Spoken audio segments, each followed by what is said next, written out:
Hi guys, ഗ്ലിബ്രോ YouTube ചാനലിൽ എല്ലാവർക്കും സ്വാഗതം. Bigg Boss Malayalam season 7 grand ഫിനാലയിലേക്കുള്ള വാശിയേറിയ വോട്ടിംഗ് പോരാട്ടമാണ് ഇപ്പോൾ ഹോട്ട്സ്റ്റാർ നടന്നുകൊണ്ടിരിക്കുന്നത്. നമ്മളിന്ന് തിങ്കളാഴ്ച രാവിലെ 11 മണി വരെയുള്ള ഒരു അൺഒഫീഷ്യൽ വോട്ടിംഗ് സ്റ്റാറ്റസുമായിട്ടാണ് എത്തിയിരിക്കുന്നത്. നമ്മുടെ ഗ്രാൻഡ് ഫിനാലയിലേക്ക് എടുത്തു വെച്ചിരിക്കുന്ന 7 മത്സരാർത്ഥികളാണ്. ആ 7 മത്സരാർത്ഥികളിൽ നിന്ന് ഒരു മത്സരാർത്ഥി ചിലപ്പോൾ മിഡ് വീക്ക് ഒഫീഷ്യലിൽ പുറത്തു പോകുമായിരിക്കും. അതാരാണെന്ന് നിർണ്ണയിക്കാനുള്ള അവകാശം നിങ്ങളുടെ കയ്യിൽ തന്നെയാണ്.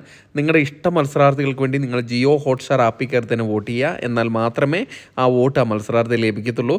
അതോടൊപ്പം തന്നെ വരിമണിക്കൂറിലെ കൃത്യമായിട്ടുള്ള ഗ്രാൻഡ് ഫിനാലെ വോട്ടിംഗ് സ്റ്റാറ്റസുകൾക്കും ബിഗ് ബോസ് അപ്ഡേറ്റുകൾക്കുമായിട്ട് നമ്മുടെ ചാനൽ സന്ദർശിക്കുക. ചാനൽ സബ്സ്ക്രൈബ് ചെയ്തില്ലെങ്കിൽ ദയവ് ചെയ്ത് ചാനൽ സബ്സ്ക്രൈബ് ചെയ്ത് കാണുക.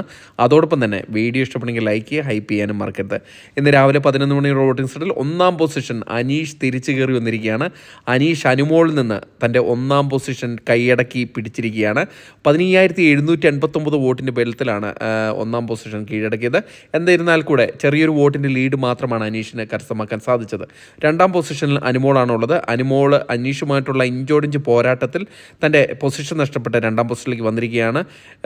വോട്ടിങ്ങിൻ്റെ തുടക്കം തന്നെ വമ്പിച്ച രീതിയിലുള്ള ഒരു ഇഞ്ചോടിഞ്ച് പോരാട്ടമാണ് അനീഷുമായി നടത്തിക്കൊണ്ടിരിക്കുന്നത്. ഇപ്പോൾ 15,507 വോട്ടിൻ്റെ ബലത്തിൽ 2-ാം പൊസിഷനാണുള്ളത്. 3-ാം പൊസിഷൻ ഷാനവാസാണുള്ളത്. ഷാനവാസിന് ഒരു ജേതാവാകാൻ തക്ക വിധത്തിലുള്ള ഒരു വോട്ടിംഗ് പ്രകടനം ഇതുവരേക്കും വന്നിട്ടില്ല. ഇപ്പോൾ 11,344 വോട്ട് നേടി 3-ാം പൊസിഷൻ കൊണ്ട് തൃപ്തിയടഞ്ഞിരിക്കുകയാണ് ഷാനവാസ്. 4-ാം പൊസിഷനിൽ നൂറയാണുള്ളത്.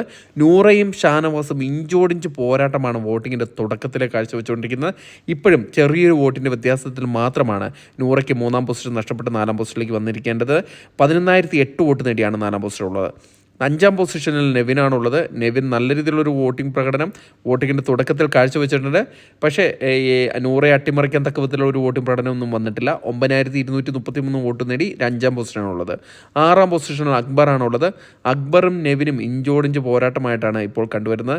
ഇപ്പോൾ 9,200 വോട്ട് നേടി അക്ബർ 6-ാം പൊസിഷൻ കൊണ്ട് തൃപ്തിയടഞ്ഞിരിക്കുകയാണ്.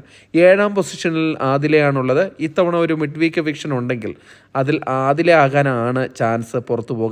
ഇപ്പോൾ 7,135 വോട്ട് മാത്രമാണ് നേടിയിരിക്കുന്നത്. കാരണം നൂറ ഉള്ളത് കൊണ്ട് തന്നെ ആതിരയുടെ വോട്ടിംഗ് രീതി നല്ല രീതിയിൽ കുറഞ്ഞിട്ടുണ്ട്. ഇപ്പോൾ 7-ാം പൊസിഷനാണുള്ളത്. താങ്ക്